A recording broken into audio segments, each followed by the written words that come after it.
Bueno, abro con saludo formal el hola, hola, amigos de Hasta lo Más Alto.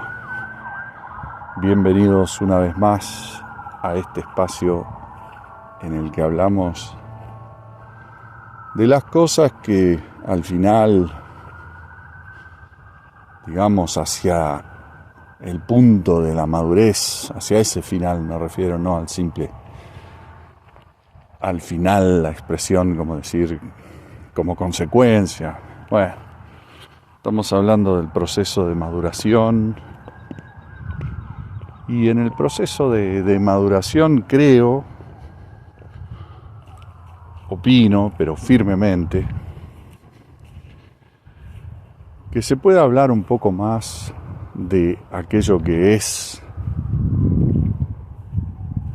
más de eso de lo que de lo que podría ser. A ver si podemos hacer una frase formulaica. Hablar más de lo que es que de lo que podría ser.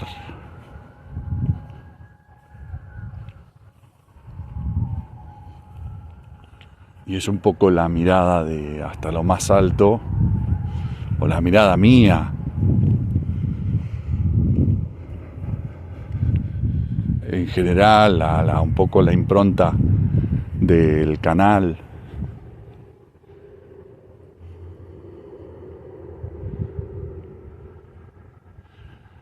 Pero ¿cuándo empieza esto de hablar de las cosas que podrían ser?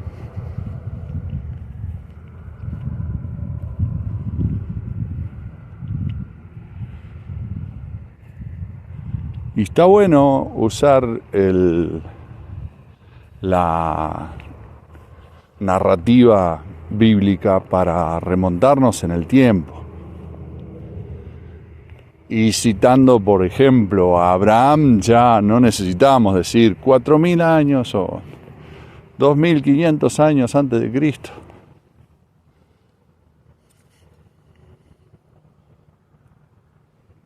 Creo que Abraham estamos en un 2000 antes de Cristo aproximado. Pero bueno, se entiende bien que nos estamos remontando muy lejos en el tiempo. Y por citar a Abraham, pero tranquilamente a cualquiera de los patriarcas, ya nos podemos situar y podemos preguntarnos si ellos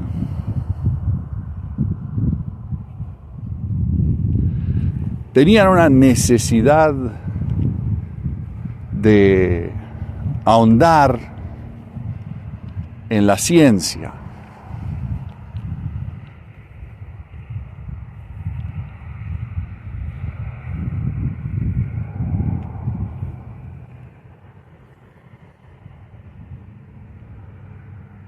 A ver, pensemos por ejemplo en el sustento. ¿Necesitaban contabilizar o estudiar, no sé, programación para poder plantar un árbol, para cosechar los frutos ya presentes en la tierra, para comerse una manzana o para criar o mantener un ganado animal que provee de alimentos, para pescar? Hace falta el teorema de Pitágoras.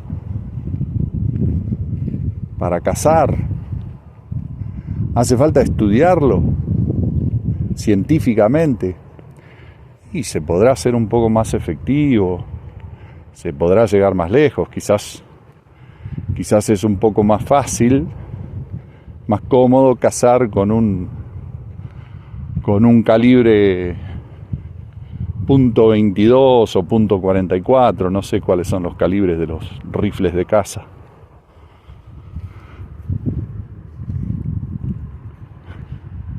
que con una piedra o con una flecha, con algo muy a la mano que no necesariamente, porque una onda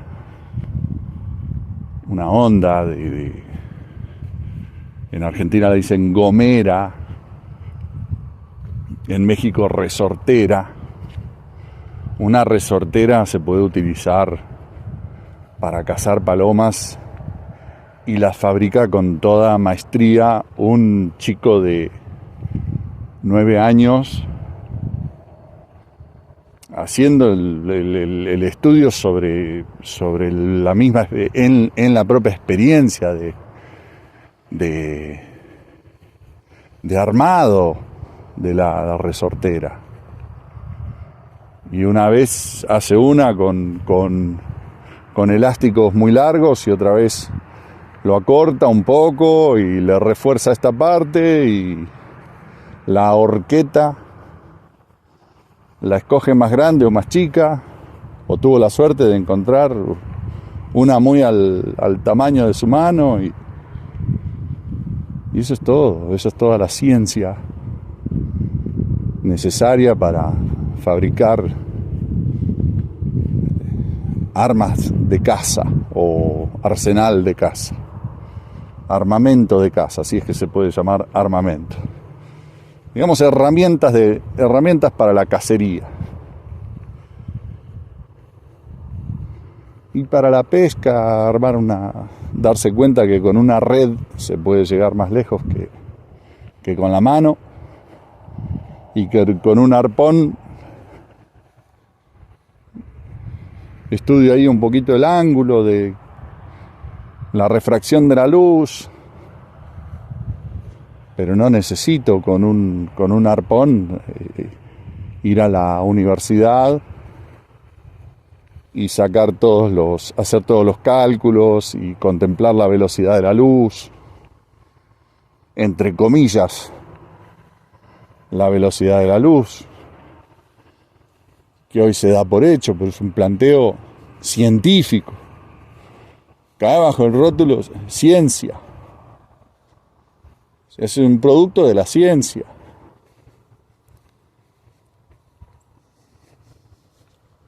Entonces digo, ¿cuándo comienza esto de hablar de lo que podría ser o vivir en lo que podría ser? Vivir en un universo teórico, en un universo sintético. Filosofar basándose en el universo sintético, es decir, filosofías de aquello que podría ser, hacer un análisis como en busca de la verdad, desglosando, desmenuzando, menudeando elementos que pertenecen solamente al universo sintético, o sea, al universo de lo que podría ser, al universo teórico, donde hay una velocidad de la luz establecida en 300.000 kilómetros por segundo, en el que la Tierra se mueve y gira a 40.000 kilómetros, a 1.600 kilómetros por hora o lo que sea.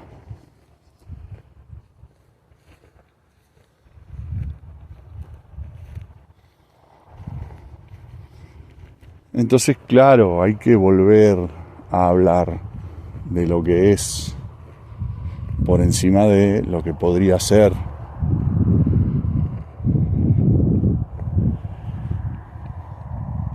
Mientras estamos atrapados en los paradigmas de lo que podría ser, mientras estemos fundados y asentados en un universo que podría ser, un universo alternativo en el que nos visualizamos y decimos nosotros somos parte de este universo, nosotros vivimos en este universo, no sé, donde venimos de especies inferiores o formas de vida inferiores a la nuestra. ¿Y qué vas a filosofar arriba de esa base? ¿Qué vas a construir sobre esa base? Filosóficamente, científicamente. Porque a veces se quiere hacer también una gran diferencia entre lo filosófico y lo científico. Pero si la ciencia es una forma de filosofar, es un corte filosófico, pero no, obviamente no toda la ciencia. Obviamente no todo lo que se podría, desmenuzar utilizando un formato científico, observación, algún estudio, hacer estudios de campo. Pero digamos la ciencia que dice las estrellas son no sé, cúmulos de ciertos gases.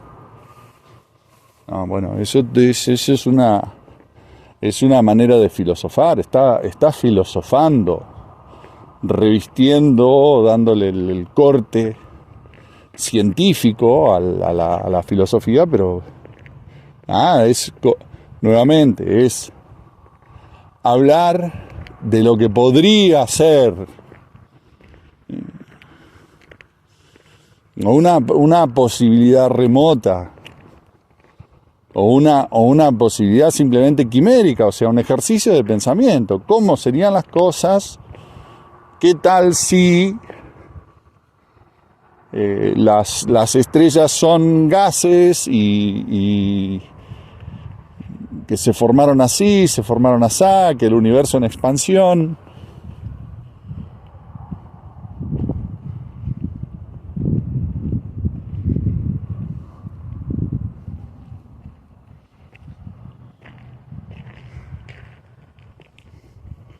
Es una ficción. Así como, no sé, hacer una ficción de Lilliput, ¿no? Gulliver. Algo totalmente quimérico. Es un ejercicio. Que como mucho tiene valor metafórico.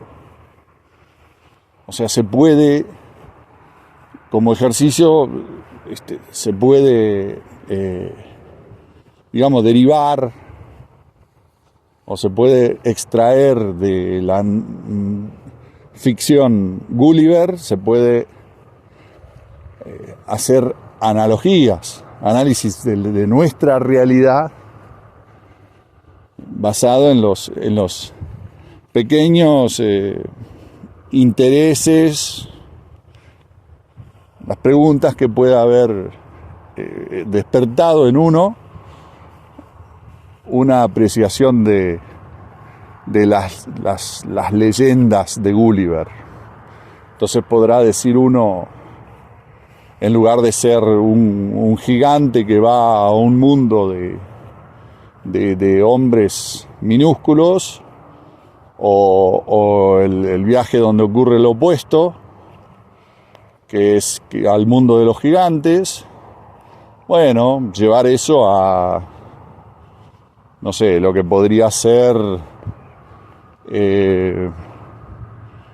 cómo es la interacción entre Elon Musk, cómo sería Elon Musk despertando un día después de un naufragio en una favela brasileña. Es una especie de historia de Gulliver. y ahora ya escapa de la total ficción y podría ser algo que aplicable a nuestra realidad, al día de hoy, pero no pasa de ser un ejercicio, porque no sé, Elon Musk no va a naufragar y despertar en una favela, y tampoco sabemos en qué terminaría eso. Pero sirve para pensar, para profundizar, para tener una elasticidad de criterios, una elasticidad intelectual.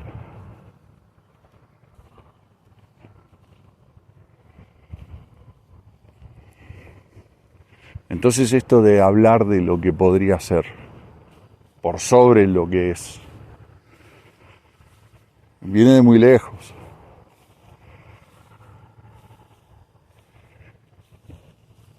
Y si aquí seguimos haciendo lo mismo, ahora seguimos haciendo lo mismo, por ejemplo, vamos a pensar en el concepto de la reencarnación, que es algo que se ha importado y un poco empaquetado en cómo comprar no sé, artesanías chinas en un mercado chino en Buenos Aires o Bogotá. O sea, el gatito saludando. El gatito de la buena fortuna, o no sé cómo se llame, ese gatito que hace con la manita así para arriba y para abajo. Y pensar, o sea, más o menos así vino empaquetado el concepto de la encarnación de supuestas fuentes de Oriente. Pero la reencarnación en sí es una desvirtuación de lo que la propia Biblia enseña acerca del hombre, que esta es una vida transitoria, esta es una vida, una experiencia que tiene un principio y un fin, pero nosotros experimentaremos tras la muerte, hay una experiencia ulterior, una experiencia más allá de la muerte.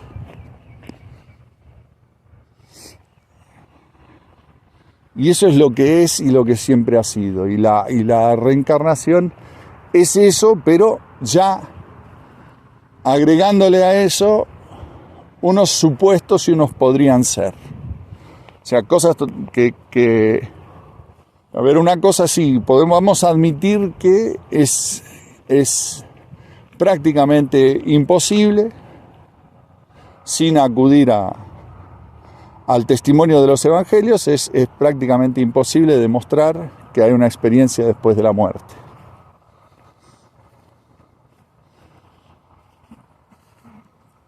Pero el concepto que se deriva de las escrituras es que la experiencia después de la muerte no es otra experiencia como la terrenal, carnal.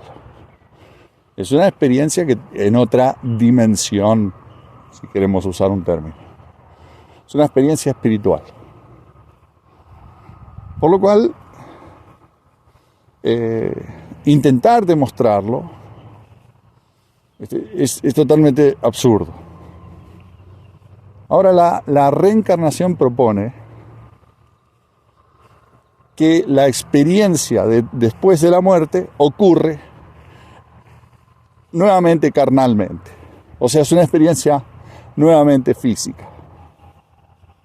Obvio que hay 1000 versiones de reencarnación, pero hablemos de estas que quizás están un poco más de moda o vienen un poquito más empaquetadas con la New Age.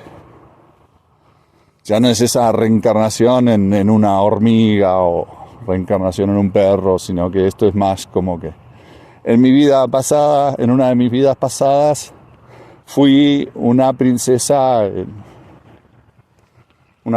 rusa.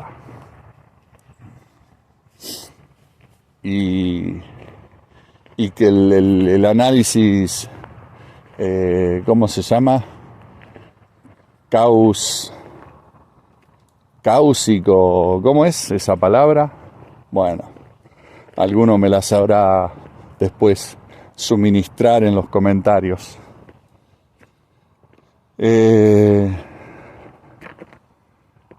Acústicos, no sé, no me acuerdo. Que vamos de experiencia carnal física humana a experiencia carnal física humana.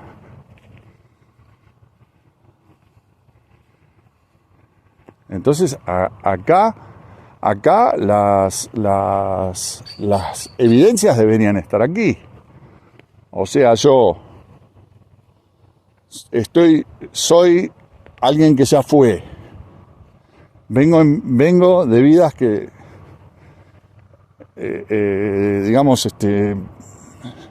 dieron movimiento. O sea, soy la mano que ha manejado, dentro mío está la mano que ha sido la titiretera de otros títeres en el pasado. Yo soy un títere, en este momento soy el títere, pero el titiritero es mi verdadera esencia y va a seguir llenando o metiendo, usando como guantes otros títeres en el futuro, hasta, no sé, quizás alguna cosa así como llegar al títere perfecto, no sé, algo así creo que es, digamos, el camino de redención, o desde la mirada de la reencarnación, desde la propuesta de la reencarnación.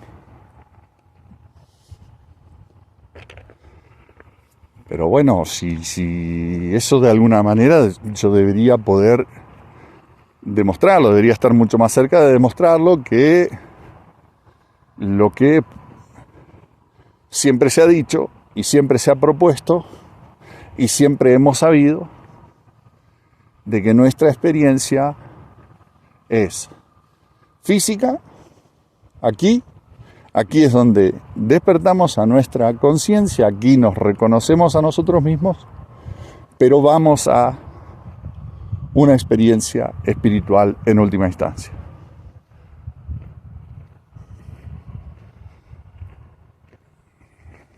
La experiencia espiritual no la puedo tocar, pero la experiencia física sí.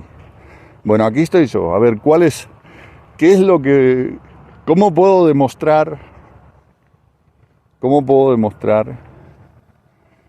que soy una reencarnación?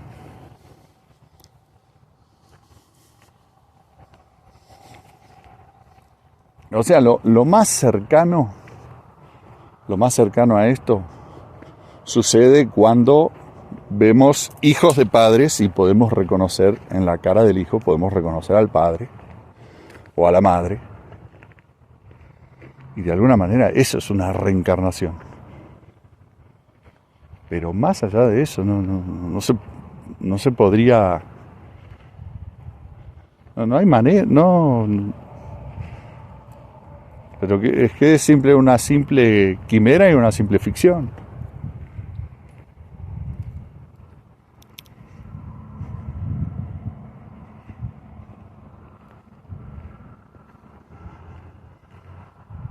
Entonces es hablar de lo que podría ser,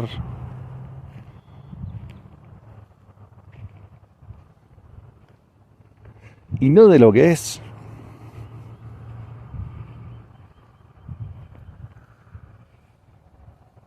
Y cuando vamos dando vueltas,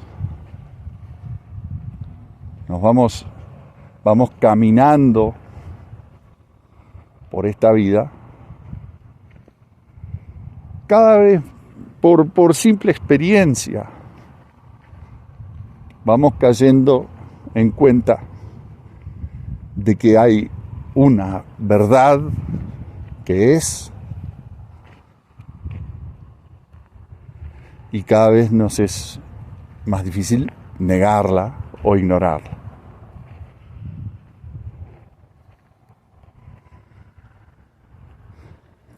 Y por supuesto eso produce un cierto vértigo.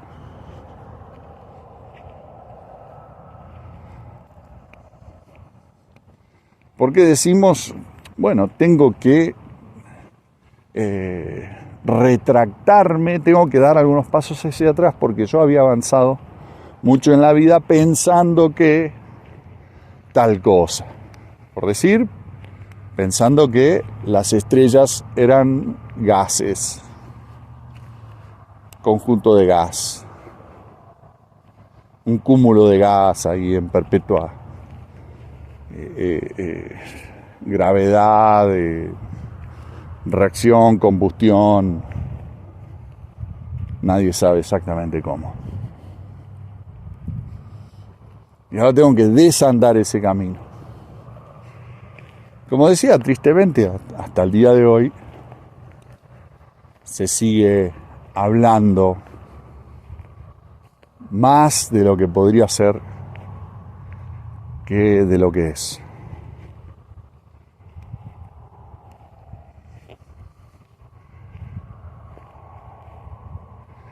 Y yo creo en el proceso de maduración, creo que es totalmente demostrable en el hombre que hay un pensamiento de niño y hay un pensamiento de adulto. Y son diferentes, son muy diferentes uno del otro.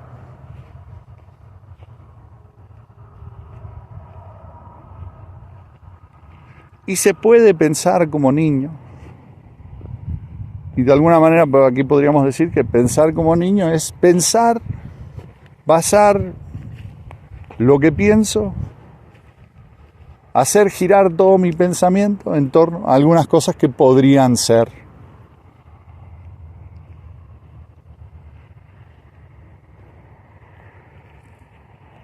Para en algún momento comenzar a pensar en las cosas que son. Y ahí es cuando dejamos de pensar como niños, citando a Pablo,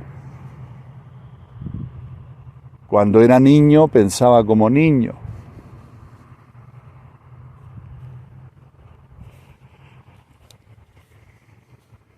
Dejar de pensar como niño y empezar a pensar como hombre.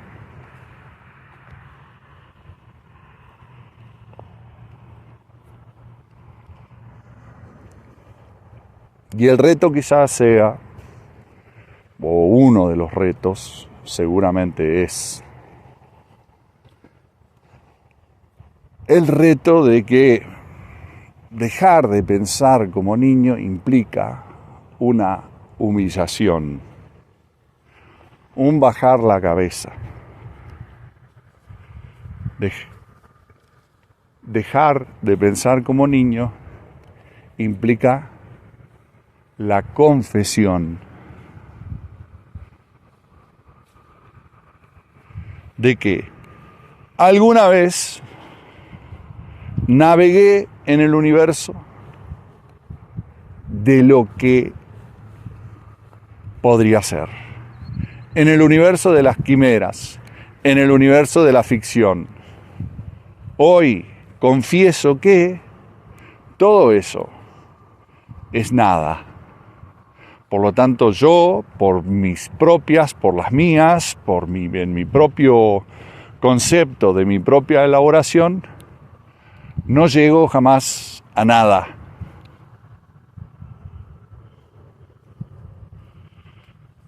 No paso de ser un simple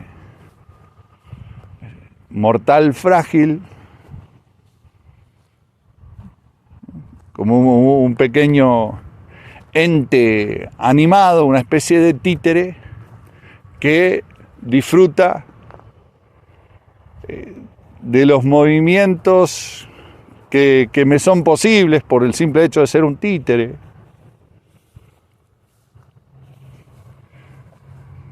disfruto del intercambio como títere con otros títeres.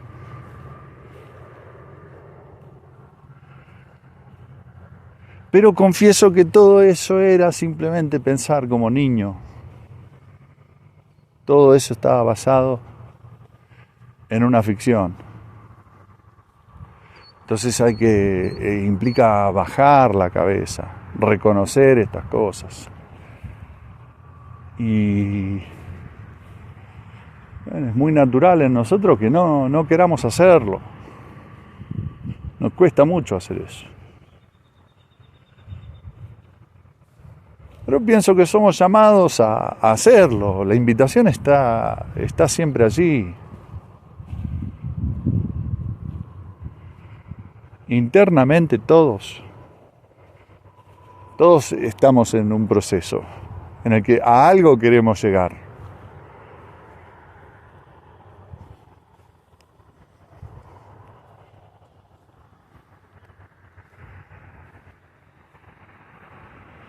Entonces es importante la confesión. La confesión tan básica como decir, bueno, Dios existe. Es una confesión, nunca eso no estaba en duda. No está en duda en el universo. Se han propuesto 10.000 cosas que explican la existencia de la naturaleza. Explican el cómo y el qué es esto, qué es esta experiencia, qué soy yo, este pensante que me muevo en este medio, qué es este medio, qué soy yo, de dónde viene, cómo estas cosas están, cómo se reúne, cómo se conjuga todo aquí. Desde los insectos hasta los momentos en que vierto lágrimas y me enamoro y amo y deseo y río, recibo la vida de brazos abiertos, siento felicidad. Vamos a estudiarlo científicamente, ¿no? Simplemente Dios es el creador de todo esto. Nosotros somos su criatura. Eso no está en duda. El tema es confesarlo. Y la confesión a secas, por supuesto que no tiene ningún valor, porque entonces el simple hecho de decir una fórmula, Dios existe, no tiene ningún peso. Porque si Dios existe, entonces debo construir todo sobre esa base.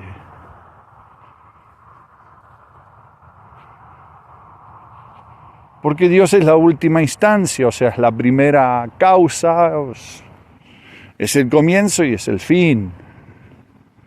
Dios de todo esto, de toda esta experiencia, está por detrás de todo esto y está por delante de todo esto.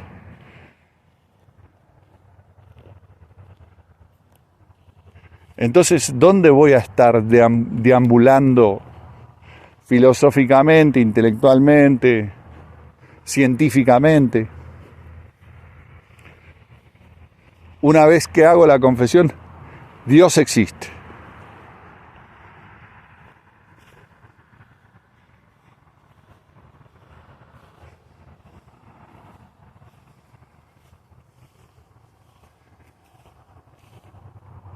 Tengamos presente, y esto un poco más para como descontracturar, porque siempre este discurso es severo, pero descontracturemos un poco, miremos las cosas desde otro ángulo, volviendo a la ciencia y a basar nuestra filosofía, nuestros pensamientos, nuestras conjeturas a partir de lo que podría ser.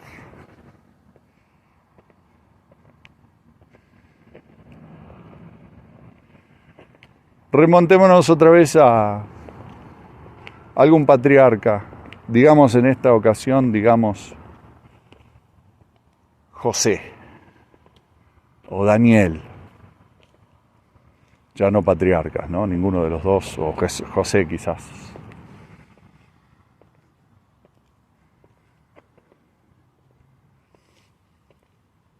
Ahora, José o Daniel alguna vez se pusieron a pensar de qué se iban a morir. O sea, de qué rótulo, de qué clave, de qué, bajo qué nomenclatura estaría la causa de su muerte.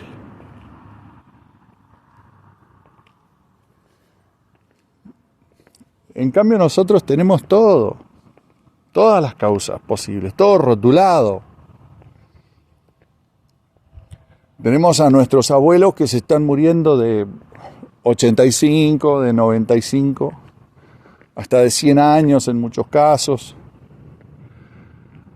Cualquier cosa antes de los 70 parece un poquito precipitado, pero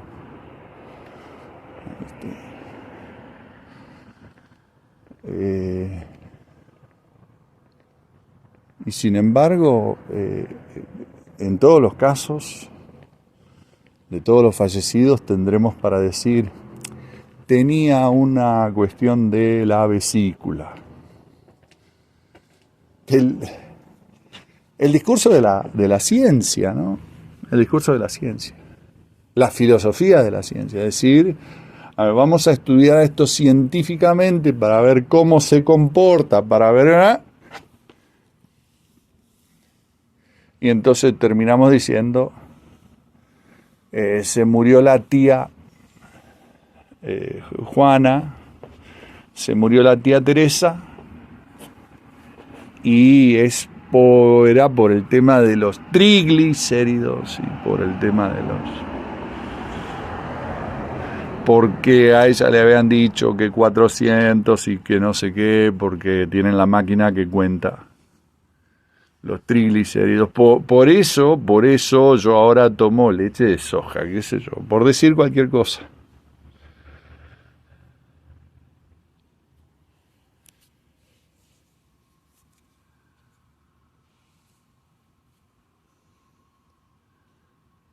Y el hombre milenario, el hombre de la antigüedad, no estaba contando triglicéridos, estaba simplemente viviendo la vida. Se quitaba ese nubarrón de la cabeza, no tenía ese nubarrón en la cabeza que tenemos nosotros. Y no ahondo mucho para no mencionar enfermedades porque me borran el video. Hace muy poco me borraron uno en el que dije una frase muy encubierta que negaba supuestamente una cuestión médica. Me lo borraron.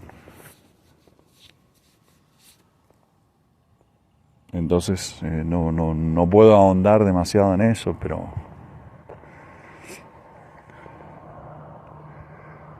otro nubarrón que viene de esto, de hablar de lo que podría ser, de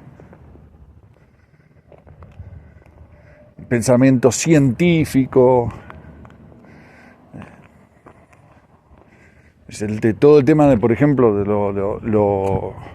de la rama psicológica, ¿no? De la psicología, y hablar de fobias y todos esos planteos. Entonces ya nos miramos unos a otros y nos decimos, y no voy a decir palabras claves porque nuevamente no quiero que me borren el video, pero por decir, me di cuenta, no, voy a poner un escenario totalmente fabricado. Llevé a un amigo a conocer una iglesia de aquí del pueblo, un templo, y me di cuenta que era eclesofóbico, templofóbico.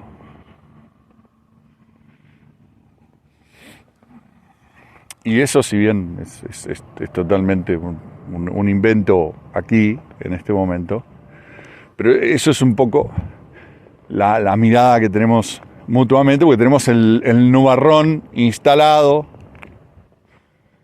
científicamente instalado, filosóficamente instalado, el tema de las fobias que podremos rastrear hasta todo lo que pronunció o propuso Freud, o nos podemos ir más lejos, podemos ir inmediatamente a citar a Aristóteles y a Plutón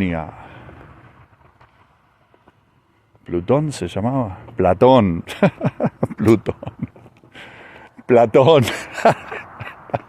Está buena esa, pero no hay cómo arreglarla, ¿eh? Aristóteles, Platón, no sé. Sigan agregando porque no quiero meter nombres equivocados o decirlos mal. Y la cantidad de nubarrones y tormentas eléctricas en nuestras mentes que han desatado los buenos de Aristóteles y Plutón. Platón, la cantidad de quimeras ficciones que nos han instalado. Todas en el plano de Dios no Dios. Vamos a estudiarlo a esto, pero seriamente y entre nosotros, acá, ahora, y fíjense que lo estuve analizando y ahora voy a pronunciar lo siguiente. Mi nombre es Platón y por virtud de usar una túnica blanca y haber nacido en Grecia o en... ¿cómo se llama esto? Otra manera por virtud de ser helénico. Cuando yo pronuncie lo siguiente, esto se va a instalar en la psiquis colectiva por los próximos 3000 años. Y nosotros haciéndole la danza de lluvia al nubarrón que nos instaló en la cabeza.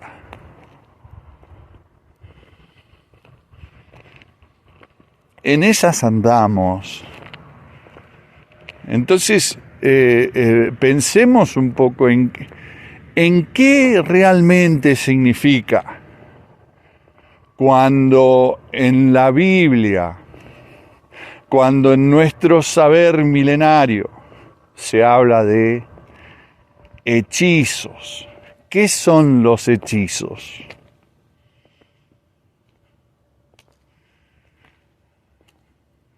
Porque parece que tenemos un concepto muy corto de lo que es un hechizo. Porque va justamente de la mano, ¿no? de reducirlo a un concepto asequible, o sea, estudiable también. El hechizo científicamente no tiene entidad, no cobra materialidad, porque a mí no me van a vender el cuento, porque yo estudié en el colegio.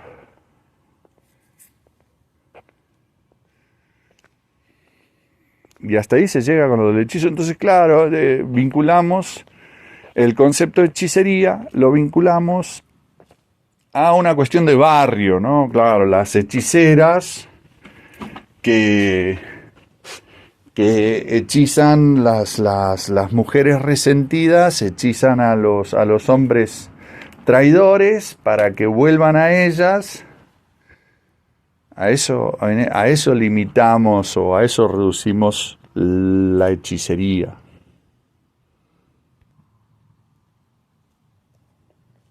Entonces,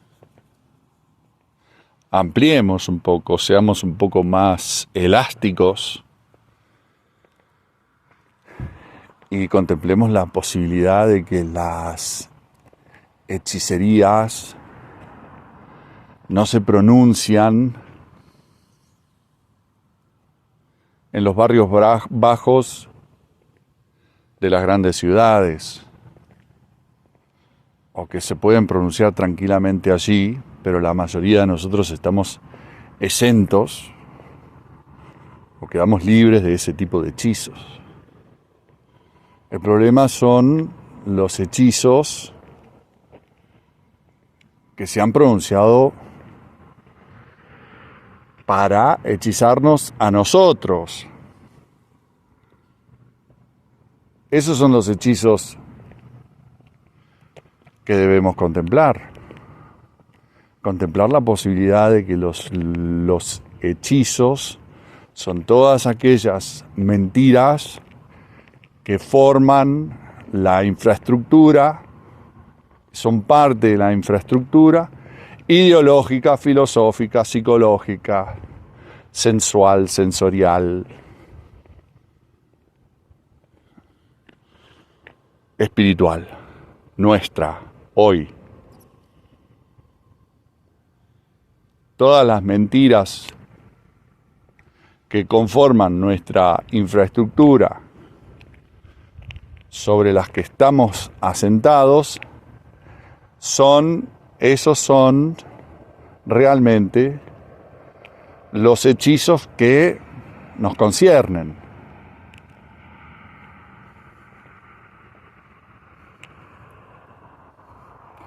Y ya hemos hablado del hechizo del globo giratorio.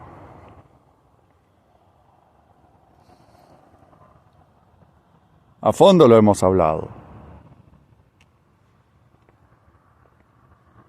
Y se puede seguir hablando.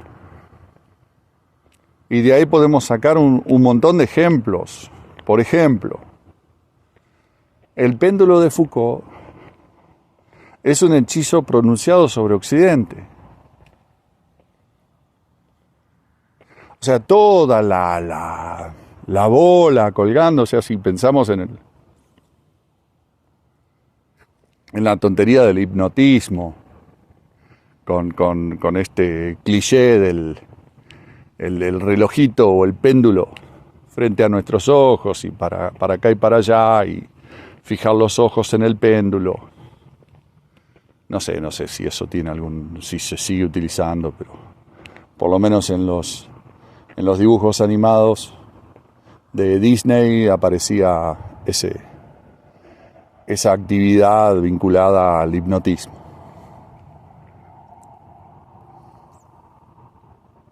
Entonces hasta tiene ese elemento, ¿no? El péndulo que vamos a ignorar que como el péndulo que mueve el hipnotista sobre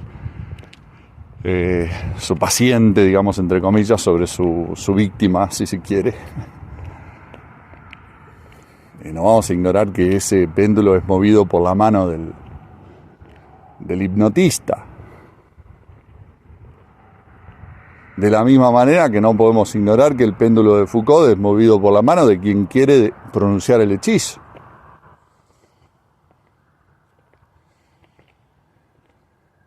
Y es irreplicable. O es replicable, pero, o sea, es replicable lo que se dijo, el planteo, de que el péndulo se mueve a partir de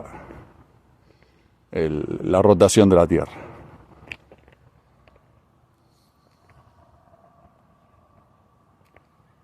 Eso es lo que dice el hechizo, pero para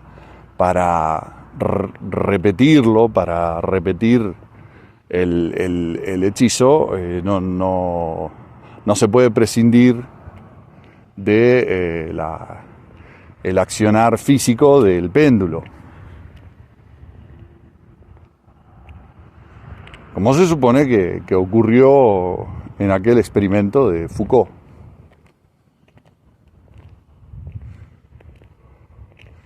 Entonces podemos pensar en aquello de Foucault como una sesión donde se estaba pronunciando un hechizo que tuvo y tiene hasta el día de hoy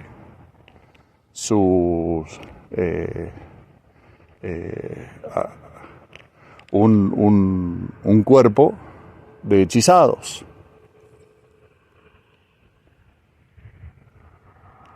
Tiene hipnotizados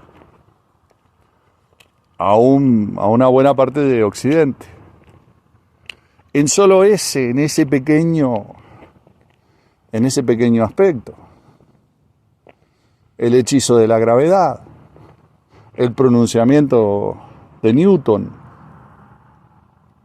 aún con todas las salvedades que hizo, que esto, bueno, es una quimera, ¿no? Es una posibilidad, estamos hablando de lo que podría ser, no de lo que es. Lo dijo Newton, pero con el tiempo o a partir de otros hechiceros se solidificó cada vez más y hoy se tiene como una base, ¿no? Como parte de la infraestructura de nuestro pensamiento, de lo que entendemos por nuestra realidad. Esos son los verdaderos hechizos. Nosotros vivimos dentro de esa ficción generada por esos hechizos, pero ya hemos hablado de esos hechizos y ya los hemos desmontado. Pero no son todos los que nos afectan y los que nos atrapan y los que nos empequeñecen.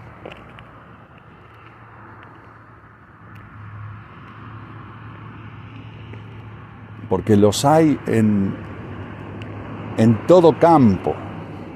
Y ya hemos hablado de el campo que es más difícil hablar aquí en YouTube, el campo del bienestar del hombre. Y todos los hechizos que se han pronunciado para atentar contra el bienestar del hombre en aras de o con la supuesta intención de preservar su bienestar.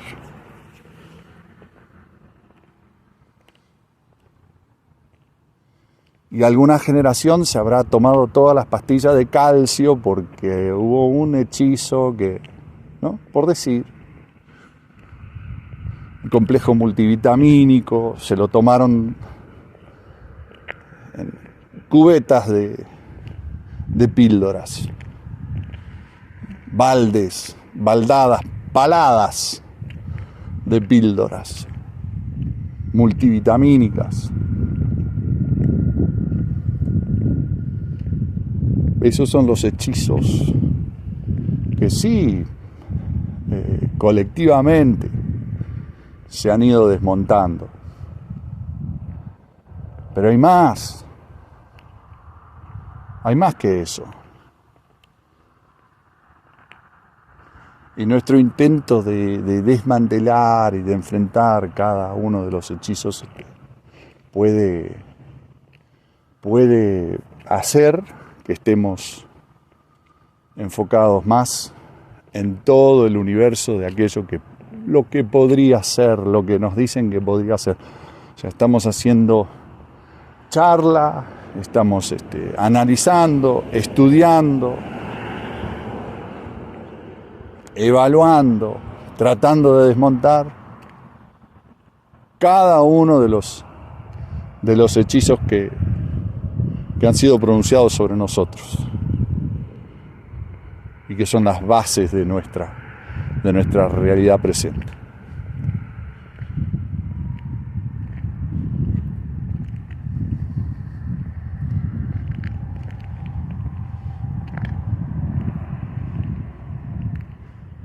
Y yo me animo a pensar que no se puede llegar demasiado lejos en esta empresa,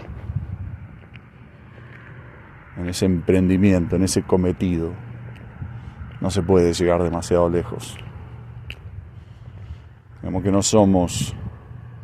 no tenemos porque tengamos un celular en el bolsillo, porque tengamos Wikipedia o una página de, no sé, desmontando las mentiras, descubriendo las verdades, destapando los estos, revelando lo que no te contaron de esto, lo que no te dijeron del otro, la verdad del este, la verdad del otro.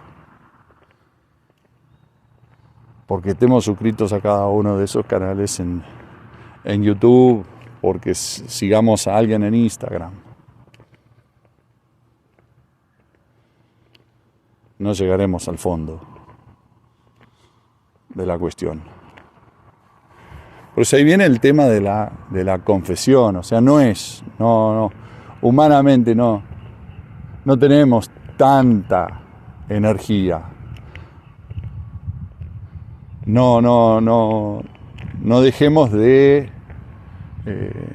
admitir que estos hechizos que nos condicionan el día de hoy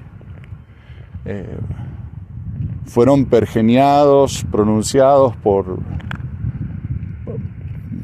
seres en contacto con entidades espirituales mucho más agudas, sagaces, que lo que podemos ser nosotros en un simple, que estamos el 98% del tiempo viendo cómo hacemos para subsistir y tenemos un ratito en la tarde para sentarnos a leer un artículo periodístico.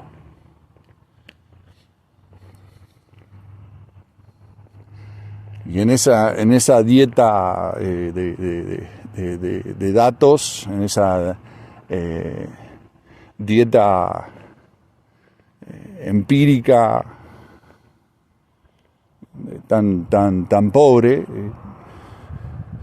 poca fortaleza podemos reunir como para aclararlo todo.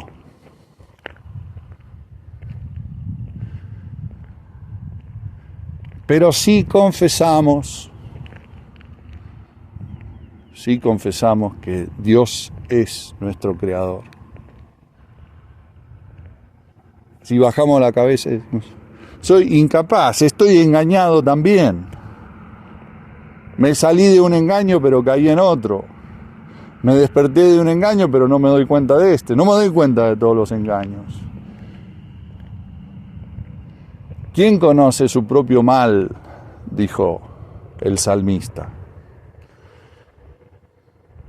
Por eso, invoca, pide, hace el pedido de explórame, revísame, escudriñame, analízame. Señor,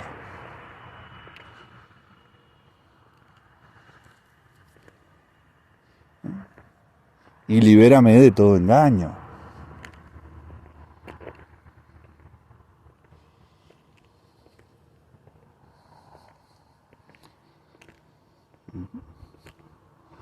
Y claro, baja entonces ahí mi protagonismo. Ya no depende de mí. Ya no fui yo el que destapó, sino que Dios es el revelador de todo secreto y es el único que infunde el espíritu de discernimiento, en el que no nos necesitamos arrancar los pelos para llegar al fondo de cada uno de los engaños, de las ficciones en las que está montada esta ficción que quieren que llamemos realidad. Mando un abrazo muy grande a toda mi estimada audiencia, mis queridos amigos.